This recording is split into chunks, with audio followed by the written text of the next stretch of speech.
Olá, tudo bem? Que bom poder estar aqui junto com você, viu? E eu espero que o seu dia esteja sendo agradável. Como é que está o seu dia? Está bom? A sua semana também está boa? Eu espero que sim. A minha semana está ótima e meu dia também. Nós estamos aqui para estudar a Palavra de Deus e eu estou muito contente de iniciar esta série de estudos junto com você, viu? Porque uma das coisas mais importantes que nós temos na vida é estudar a Palavra de Deus. O conhecimento da Palavra de Deus nunca é demais, a gente sempre aprende mais e é um conhecimento inesgotável, é uma fonte, de conhecimento assim que nunca se acaba, é um tesouro, né, estudar a Palavra de Deus. E que bom que você está junto comigo aqui, eu estou feliz que Deus possa atingir e falar também ao seu coração, que o Espírito Santo fale com nós dois nesses estudos que nós vamos ter daqui para frente. E é justamente sobre a Palavra de Deus o primeiro estudo que nós vamos ter. Vamos estudar sobre a Bíblia. O que é a Bíblia? Para que ela serve? O quão importante é a Bíblia para a nossa vida? Quem escreveu a Bíblia? Quanto tempo a Bíblia existe? Né? E por que nós temos ela na mão? Né? Então, todas estas curiosidades, nós vamos tirar agora no nosso estudo da Bíblia, tá bom? Que Deus te abençoe. Mas nós vamos aprender logo de início algo muito importante. Antes de abrir a Bíblia, nós temos que fazer uma oração. Então, feche seus olhos e vamos orar ao nosso Deus nesse momento. Querido Deus e querido Pai, nós vamos agora estudar a Tua Palavra. Estou aqui junto com o meu irmão, com a minha irmã, e peço que o Senhor possa abençoar neste momento o estudo da Tua Palavra. Que nós possamos aprender juntamente com o Senhor e que o Espírito Santo abra o nosso entendimento. Muito obrigado por tudo, em nome de Jesus. Amém. Um dos detalhes mais importantes que nós devemos iniciar aqui é entendendo como Deus se comunicava com o ser humano antes do pecado. Já parou para pensar nisso? Como é que Deus se comunicava com o ser humano antes do pecado? Abra sua Bíblia aí e vamos ver o que a Bíblia diz. Em Gênesis capítulo 3, no verso 8. E olha o que diz lá.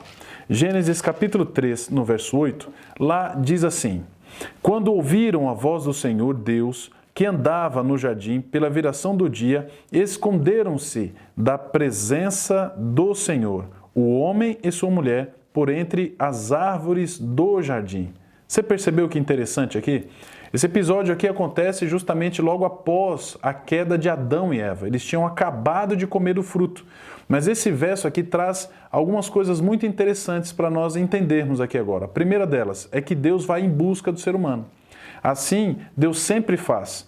É sempre Deus que vai em busca do ser humano. Outro detalhe importante. Aqui Deus, diz a palavra aqui, que Deus andava no jardim. Deus então estava fisicamente presente no jardim. E outra coisa interessante, aqui diz que eles se esconderam da presença do Senhor. Ou seja, eu volto a pergunta para você, como é então que Deus se comunicava com o ser humano antes do pecado? Exatamente. Pessoalmente, face a face, assim como eu estou conversando com você agora, né, não através de um vídeo, mas face a face, Deus se comunicava com o ser humano, olhos nos olhos, pessoalmente. Essa era a maneira. Deus então passava todas as instruções para Adão e Eva face a face, presencialmente, estando ali do lado deles. Já pensou que maravilha? Que privilégio tinha Adão e Eva? Só que como nós acabamos de ler e entender aqui tinha acontecido algo muito triste. Adão e Eva, eles tinham acabado de cometer um erro, um pecado, desobedecido a Deus. E não foi uma simples desobediência, foi algo muito grave o que eles cometeram. Eles desconfiaram da palavra do Senhor e também tiveram o desejo de ser como Deus. Foi isso que a serpente pregou para eles e colocou isso no coração deles e eles aceitaram. Mas Deus foi em busca deles. E na continuação da história, quando Deus pergunta, Adão, aonde você estás? Aqui no verso 9, lá no verso 10 a gente vê a resposta de Adão, onde ele diz assim, eu ouvi a tua voz no jardim e porque estava nu, tive medo e me escondi. Veja que a palavra nu aqui simboliza que a partir daquele momento Adão tinha algo a esconder de Deus. Antes eles não tinham.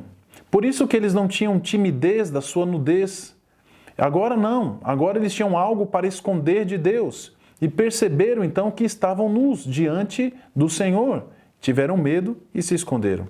Você sabe o que aconteceu aqui? A entrada do pecado.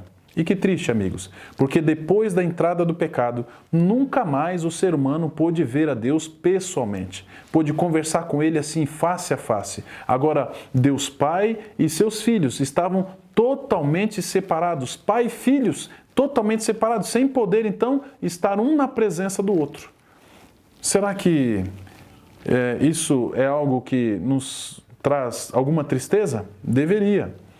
Mas veja o que está escrito. Eu quero lhe perguntar outra coisa. O que o pecado faz entre nós e Deus? O que o pecado causa? O que o pecado trouxe nesta relação de Deus com o ser humano? Abra sua Bíblia agora em Isaías, capítulo 59, e nós vamos ler ali o verso 2.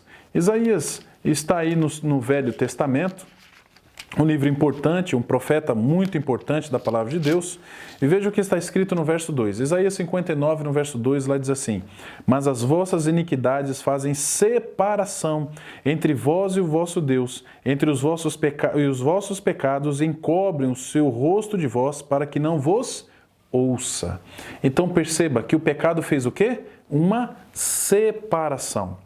É como se nós quiséssemos conversar com alguém, mas somos impedidos por um muro que acontece, por uma parede que tem, impedindo então a comunicação visual, presencial, impedindo o toque. É exatamente isso que aconteceu. O pecado formou um muro entre nós e Deus. E agora? Como é que Deus então iria salvar o ser humano? Deus poderia ter deixado o ser humano a Deus dará, como dizem os deístas, né? Que Deus formou aqui a terra e deixou a terra aí para que os seres humanos então se destruíssem e assim por diante. Mas não, Deus ele tomou uma atitude. Veja o que está agora em Isaías, capítulo 59, no verso 1, o verso anterior ao que nós acabamos de ler. Nós diz assim: Eis que a mão do Senhor não está encolhida para que não possa salvar, e nem surdo os seus ouvidos para que não possa ouvir. Perceberam? Então, Deus ele tem o desejo de salvar o ser humano. Mesmo após a queda, mesmo depois da desobediência de Adão e Eva, Deus ele não ia deixar o ser humano ali perecer sozinho, morrer sozinho. Né? Deus não quer que o ser humano se perca. Sabe, querido? Isso é muito importante para mim e isso é muito importante para você. Isso significa que nós temos um Deus que está disposto a nos salvar. E aqui diz algo maravilhoso: a sua mão está estendida, não encolhida. Você entendeu isso? Que maravilha, né? Mas como seria agora o plano de Deus para salvar o ser humano? Para mostrar ao ser humano o seu plano de salvação? Já que ele não poderia mais conversar pessoalmente por causa do pecado, que outra maneira Deus então colocou em prática, iniciou ali para que então o ser humano viesse a ter novamente se comunicar com Deus e falar com Deus. Como foi esta maneira? Vamos abrir a Bíblia então em Hebreus capítulo 1, no verso 1. Lá no Novo Testamento, nós temos a maneira pela qual Deus utilizou para novamente manter a comunicação com o ser humano. Veja, Hebreus capítulo 1, no verso 1, lá diz assim, ó: Havendo Deus outrora falado de muitas vezes e de muitas maneiras aos pais pelos profetas. Perceberam?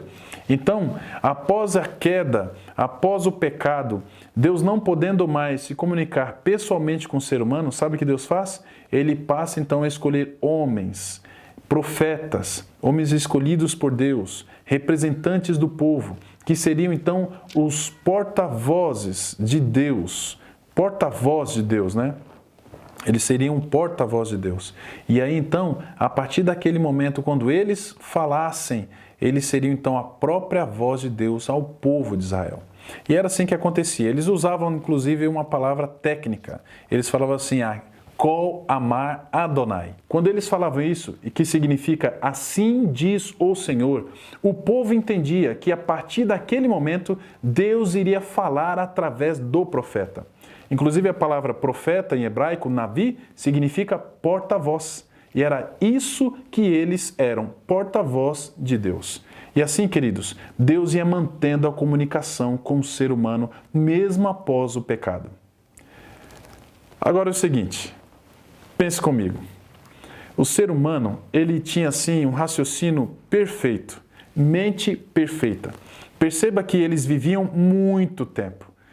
Adão e Eva viveram ali, pelo menos nós temos o registro de Adão, viveu mais de 900 anos.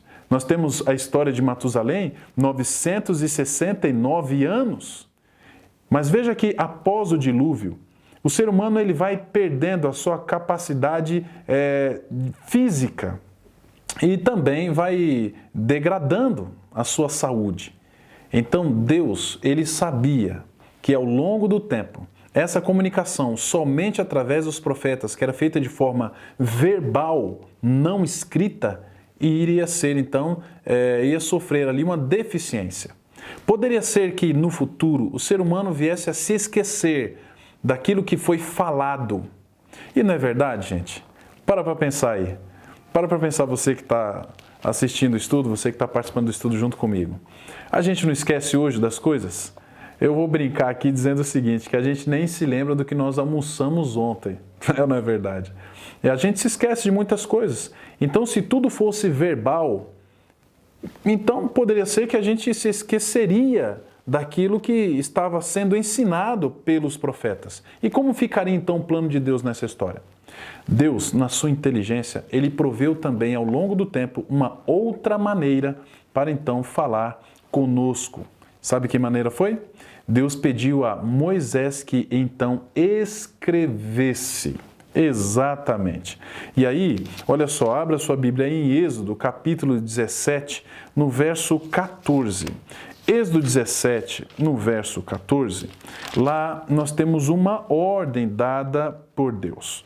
Lá diz assim, olha só, prestem bem atenção.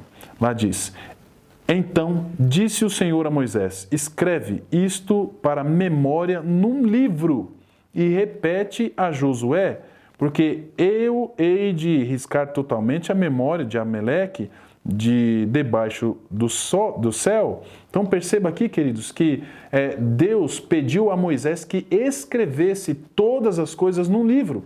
Esse não é o único verso que fala a respeito de Moisés escrever nesta ordem, esse pedido de Deus. Há outros versos aí em Êxodo, Deus pedindo para Moisés, então, escrever as coisas que ele está vendo, que está acontecendo. E assim, a Bíblia foi então sendo formada. A partir de Moisés, então a Bíblia começou então a ser escrita. E que maravilha, né? E você pode se perguntar sempre, mas pastor, como é que ele escreveu a respeito de Gênesis, daquilo que aconteceu antes dele? Então nós caímos em uma outra pergunta. Como é que Deus se comunicava com os profetas? Como era essa comunicação de Deus com os profetas? Abra sua Bíblia aí em Números, capítulo 14, no verso 12. Abra aí e vamos ver como é que Deus se comunicava então. Números é o quarto livro da Bíblia. Abra aí, Números, capítulo 14, e nós vamos ler ali então o verso 12. Na verdade, é Números 12, verso 14, tá bom? 12, verso 14. Abra aí. Olha o que está escrito ali em Números, capítulo 12, no verso 14. Eu falei 14, na verdade é o verso 6. No verso 6. Números capítulo 12, no verso 6. Olha o que está escrito. Lá diz assim, então disse, ouvi agora as minhas palavras. Se entre vós há profeta, eu, o Senhor, em visão, a ele me faço conhecer, ou falo com ele em sonhos. Então, como é que Deus conversava com os profetas? Como é que Deus mandava, então, suas mensagens a esses profetas, inclusive Moisés? Através de sonhos e visões, ou visões e sonhos. Você coloca aí na ordem que você achar melhor. O certo é que Deus mandava suas mensagens para esses profetas através de visões e sonhos. Foi assim que Moisés escreveu a respeito de Gênesis e de todas as outras coisas que vieram depois dele. Moisés escreveu os 5 primeiros livros da Bíblia. Nós temos ali, então, os livros de Gênesis, Êxodo, Levítico, Números e Deuteronômio. Esses 5 livros são chamados de Pentateucos, penta de 5, não é? Então, penta Pentateucos. São os 5 primeiros livros da Bíblia que foram escritos por Moisés. E a partir daí, então, outros livros começaram a ser escritos, então. A Bíblia tem um total de 66 livros. 39 estão no Velho Testamento. 27 estão no Novo Testamento. E aí você já percebe que a Bíblia é dividida em 2 partes. O Velho Testamento fala da criação, do início da história deste mundo, até então a morte ali do último profeta. E o Novo Testamento fala do nascimento de Jesus até a morte, então, do último discípulo, que foi João, onde ele escreveu o livro do Apocalipse, embora o livro do Apocalipse não seja o último livro a ser escrito. Isso nós vamos ver um pouco mais para frente. O último livro a ser escrito foi o Evangelho de João, escrito pelo seu autor, né, que dá o nome João. É muito interessante esses detalhes, não? Deus também se utilizou de várias pessoas para escreverem as Escrituras Sagradas. Agora, é muito importante nós entendermos o que está escrito em 2 Pedro, capítulo 1, no verso 21. E eu convido a você, então, a abrir a sua Bíblia em 2 Pedro, capítulo 1, no verso 21. Abra aí. Abriu? Eu já abri a minha aqui. E aqui diz o seguinte, olha só. Porque nunca, jamais, qualquer profecia foi dada por vontade humana. Entretanto, homens santos falaram da parte de Deus, movidos pelo Espírito Santo. Uma pergunta importante a fazer, né? Como é que Deus, então, escolheu esses homens que escreveram a Bíblia? E aqui, em 2 Pedro, capítulo 1, no verso 21, nós encontramos a resposta. Eram homens o quê? Santos, que falaram da parte de Deus, escolhidos por Deus, e também movidos pelo Espírito Santo. Se perguntarem para você assim, a Bíblia foi escrita por homens ou foi escrita por Deus? Sabe qual é a resposta? A resposta é, a Bíblia foi escrita por homens. Exatamente. Mas nem por isso estes homens influenciaram aquilo que Deus gostaria que chegasse até nós, até mim, até você. De maneira nenhuma. Aqui diz o seguinte, que no verso 20 diz, sabendo primeiramente isto, que nenhuma profecia provém de particular elucidação. Você entendeu? Então, queridos, Deus lhe escolheu estes homens. Esses homens foram escolhidos da parte de Deus e movidos pelo Espírito Santo para então escrever a Bíblia Sagrada, para que você e eu entendêssemos uma coisa, o plano de Deus em nossa vida. Agora, o que significa ser santo na Bíblia? Ser santo é ser o quê? Perseverante. Essa é uma característica dos santos. Ser perseverante. Aqui está a perseverança dos santos. Inclusive tem um outro texto, uma outra versão, na verdade, que diz assim, aqui está a paciência dos santos. Então entendam uma coisa, querido, que ser perfeito, que ser santo não significa ser o quê? Perfeito. Ser santo significa ser perseverante em 2 características, na guarda dos mandamentos de Deus e na fé em Jesus. Isso é muito importante. Então, se você é perseverante em guardar os mandamentos de Deus e tem a fé em Jesus, você pode ser considerado uma pessoa o quê? Exatamente isso, santa. Exatamente. Então, isso é ser santo, tá bom? Você é um santo, então? Tem perseverado? Gostaria de perseverar na guarda dos mandamentos de Deus e ter a fé em Jesus? Então, você é um santo. Agora, qual é o maior erro das pessoas? Não é? Onde está o erro da maioria das pessoas que conhecem alguma coisa a respeito de Deus em si? Vamos ver? Abra sua Bíblia aí em Mateus capítulo 22, no verso 29. E nós vamos responder esta pergunta, tá bom? Lá diz o seguinte, Mateus 22, no verso 29. Lá fala assim, respondeu-lhe Jesus, errais, não conhecendo as Escrituras, nem o poder de Deus. Então veja, querido, é interesse de Cristo Jesus que eu e você estude a Bíblia. É errado, nós erramos, aqui diz, quando não conhecemos as Escrituras. E aqui está um ponto bastante importante a ser considerado por todos aqueles que estudam a palavra de Deus. Nós precisamos conhecer as Escrituras, não é? E assim conheceremos também o poder de Deus. Olha o que está escrito também em João, capítulo 13, no verso 17. Veja lá, João 13, 17, vai nos falar qual é então a situação daqueles que estudam a palavra de Deus. Lá fala assim: em verdade vos digo que o servo que não é maior do que o seu senhor, nem o enviado maior do que aquele que me enviou. Ora, se sabeis estas coisas, bem-aventurados sois se as praticares. Então, qual é o desejo de Deus? Que pratiquemos as Escrituras. Ainda poderia incluir aqui no nosso estudo o que está ainda em João, no capítulo 5, no verso 39.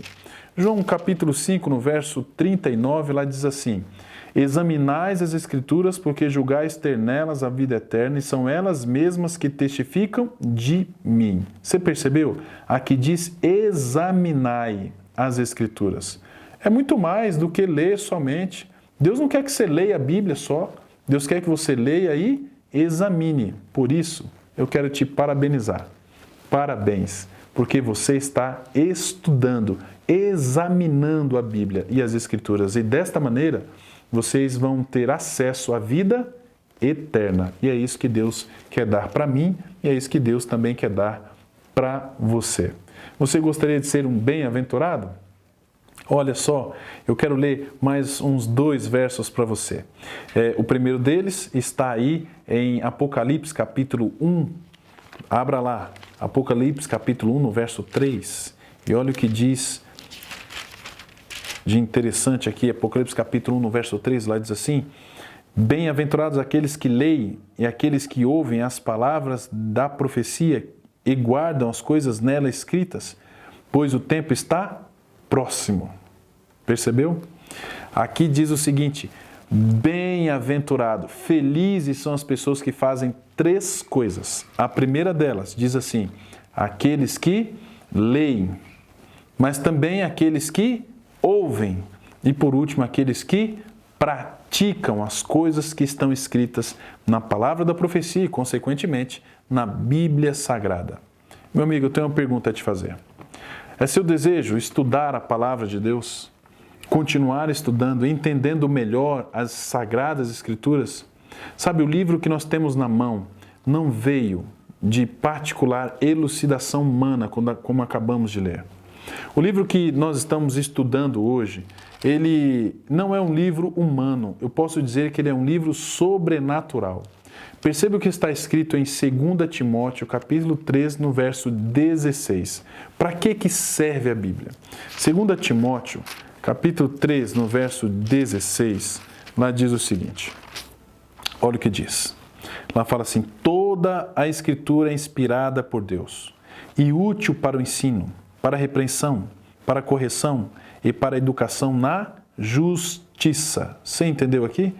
Toda a Escritura, tanto o Velho quanto o Novo Testamento. Não podemos separar os dois. A Bíblia ela é completa em si. Se eu tirar o Velho Testamento das Escrituras, então eu perco o Novo, porque o Novo é a concretização do Velho. Entende? Então aqui diz que toda a Escritura ela é inspirada por Deus. Este livro que você está segurando na mão e que juntos estamos estudando, amigo, ele é sobrenatural, não é da terra, ele é divino. Foi escrito por homens e aproximadamente 40 homens foram utilizados nas Escrituras da Bíblia. A Bíblia demorou um tempo de aproximadamente 1.600 anos para ficar pronta da maneira que você conhece. A Bíblia foi perseguida pelos séculos, passados aí por muitos homens, queimada em praça pública, tentaram esconder a Bíblia do povo, mudando a língua, mudando a maneira de utilizá-la, e durante um bom tempo ela foi até esquecida. Por que tudo isso? Porque a Bíblia é especial. É a palavra de Deus. E esse texto aqui diz que ela é útil para 3 coisas. A primeira coisa, diz que a Bíblia ela é útil para o ensino. Se a Bíblia vai me ensinar, ela vai me ensinar algo que eu não conheço. Então, estudando a Bíblia, eu vou aprender algo que não conheço. E vou aprender. Aqui também diz que a Bíblia ela é útil para repreensão. O que é repreensão? Repreensão, às vezes, é algo que eu conheço e acho que está certo. Mas quando eu estudo a Bíblia me repreende. Ela diz, opa, calma. Não é isso aí, está errado. Não é assim que é a minha vontade, é desta outra maneira. É o que aconteceu, por exemplo, com o apóstolo Paulo. Ele foi repreendido pela palavra de Deus. Mas perceba que aqui também diz que a Bíblia ela é útil para a correção. E o que é correção? Correção é quando você sabe que está fazendo algo errado. E aí então você estuda a Bíblia. E aí a Bíblia te mostra que você está errado. E aí então, através da Bíblia, sua vida é transformada, se assim você ouvir a voz do Espírito Santo. A Bíblia também aqui diz, uma quarta característica, que ela é útil para a educação na justiça. Nós focamos a nossa justiça na justiça de Deus. E assim a Bíblia nos educa, nos torna mais sábeis. Queridos, nós temos um tesouro nas mãos. É como um mapa. E aqui nós temos então um mapa que nos guia até um grande tesouro que é a vida eterna. Utilize a Bíblia com sabedoria, pratique as coisas que nela estão escritas, leia, estude, examine e seja feliz. Se você fizer isso, você e sua casa serão felizes para sempre ao lado de Jesus Cristo. E eu quero terminar lendo um último texto. Esse verso está aí em Salmo 119, no verso 105. Olha o que está escrito nesse Salmo 119, é o maior salmo da Bíblia. Se fosse um capítulo, salmos não são divididos em capítulos porque são cânticos, mas se fosse um capítulo, seria então o maior de todos os capítulos da Bíblia, com 150 versículos. Mas no verso 105, que é o que nós vamos parar aqui no momento, lá diz o seguinte, no verso 105, lá diz, lâmpada para os meus pés é a tua palavra e luz para os meus caminhos. Você deve conhecer esse texto, não? Lâmpada para os meus pés é a tua palavra. Queridos, a Bíblia, ela é como se fosse uma luz para nós. Sem a Bíblia, estamos na escuridão. Criamos filosofias, ideias, histórias, tudo baseado no ser humano e daquilo que achamos ou pensamos que entendemos. A Bíblia é que nos dá um norte, é que nos dá o caminho, é que nos mostra o plano de Deus para nós. Através da Bíblia, eu sei de onde eu vim, eu sei por que estou aqui, sei qual é o meu objetivo e também o meu propósito de vida. E eu quero convidar você a fazer da Bíblia uma luz para você também. Que bom que você está estudando a Bíblia. Que bom que você está aprendendo mais do caminho do Senhor e tomou essa decisão. Sabe, num dia eu também estava diante desta decisão. Há mais ou menos 26 anos atrás, fazendo o estudo bíblico que você está fazendo hoje, iniciando como você está iniciando hoje, me fizeram uma pergunta assim, é seu desejo seguir a Bíblia e a Palavra de Deus, fazer tudo o que está escrito na Bíblia e procurar seguir todos os seus caminhos? Quando eu entendi, então, que a Bíblia era um livro sobrenatural e era a Palavra de Deus, eu lembro como se fosse hoje. Naquele dia, eu tomei a decisão de fazer tudo o que tivesse escrito nesse livro, na Bíblia. E eu posso dizer uma coisa para você, eu sou muito feliz. E eu quero terminar lhe fazendo esta pergunta. É seu desejo? É seu desejo ser feliz? É seu desejo entender a palavra de Deus e o plano de Deus para a sua vida e para a vida da sua família? Você deseja praticar os ensinos da Bíblia e colocar isso em prática na sua vida? Sim? Que maravilha! Que bom que você tomou essa decisão. Nós teremos uma jornada pela frente de estudos da Bíblia. E juntos nós vamos crescer muito. Que Deus te abençoe. Eu quero encerrar então fazendo uma oração. Vamos orar? Feche seus olhos. Querido Deus e querido Pai, Muito obrigado pelo estudo de hoje. Aprendemos coisas importantes a respeito da Tua Palavra e nós queremos lhe pedir que o Senhor venha nos guiar, nos ajudar a praticar então os ensinos da Palavra do Senhor, a Bíblia Sagrada. Obrigado por nos dar este livro tão precioso e que nossa vida seja dirigida por Ti, em nome de Jesus. Amém.